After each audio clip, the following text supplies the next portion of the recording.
वालेकुम everyone. I hope कि आप सब ठीक होंगे। मैं भी हूँ बिल्कुल ठीक। एंड रमज़ान मुबारक आप सबको। और आज का व्लॉग मेरा बहुत ज़्यादा मेरा व्लॉग तो अच्छा है बट मेरा डे बहुत ज़्यादा हेक्टिक होने वाला है। और मेरे व्लॉग में आज के सिर्फ खाना ही खाना आप लोगों को दिखेगा, क्योंकि हर साल जो है हम लोग कुछ गेस्ट्स को इनवाइट करते हैं पहले रोज़े पे। हमें अच्छा लगता है कि पहला रोज़ा हम सब साथ जो है मिल के खोलें। तो बस उसी की प्रिपरेशन कर रही थी मैं। और फिर जो है थोड़ी देर में मेरी फ्रेंड भी आ गई थी और सैम भी थी मेरे साथ। तो उन दोनों ने मेरी बहुत हेल्प की, जिसकी वजह से जो है बहुत अच्छे से सारा कुछ हो गया। और फिर मेरी फ्रेंड के हस्बैंड भी आ गए थे, उन्होंने भी जो है मेरे हस्बैंड के साथ हेल्प करवाई, सब कुछ किया। और यहाँ पे बिरयानी के लिए मैंने 3 kg चिकन निकाल ली। मैंने अनियंस कट कर ली। अनियंस कट करने के बाद अब यहाँ पे मैं गरम मसाला डाल रही थी। और मुझे कुछ आइडिया नहीं था मैं कितना क्या डाल रही हूँ, बस मैं हिसाब से डाली जा रही थी। और फिर पहले तो मैंने ऑयल डाल दिया था। ऑयल डालने के बाद मैंने सारा गरम मसाला डाला।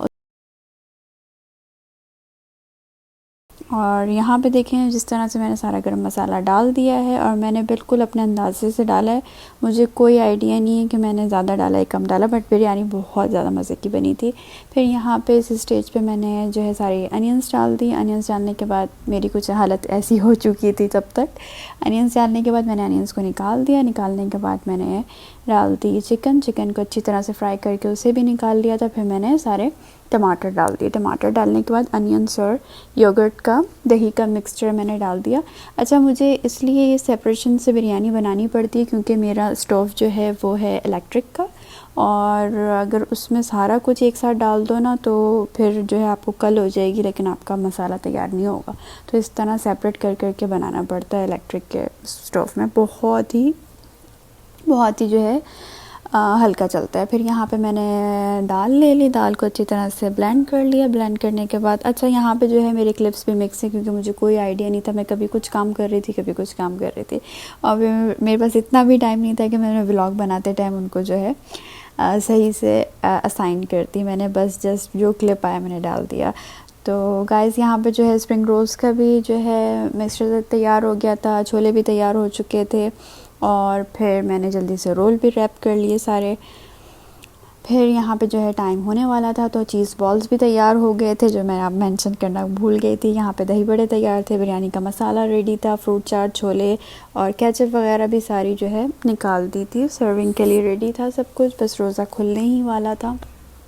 और इस टाइम जो है बहुत ज़्यादा ये रश टाइम था और एक दूसरे के ऊपर सब इसी तरह किचन पे भाग रहे थे। कोई कुछ फ्राई कर रहा था, कोई कुछ फ्राई कर रहा था। गेस्ट के आने से पहले सब कुछ रेडी हो जाए, क्योंकि हम 3 लेडीज़ थी, उसके अलावा सारे के सारे जेंट्स थे। तो हम तीनों को ये हो रहा था कि हम जल्दी जल्दी अपने काम निपटा लें।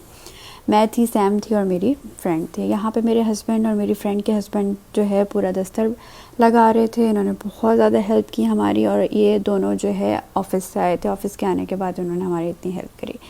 और यहाँ पे मेरी फ्रेंड जो है पकोड़े फ्राई कर रही थी, क्योंकि फिर हमें लगाना था बिरयानी को दम, बिरयानी के चावलों को। तो हम जल्दी जल्दी फ्राई का सामान पहले कंप्लीट कर रहे थे।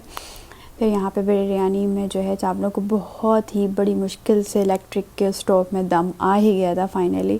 और इसकी भी बहुत बड़ी स्टोरी है जो मैं आप लोगों को फिर कभी सुनाऊंगी। और फिर यहाँ पे माशाल्लाह माशाल्लाह सारे गेस्ट आ गए थे और सब ने रोज़ा खोला और हमें बहुत अच्छा लगा, बहुत इन्जॉय किया।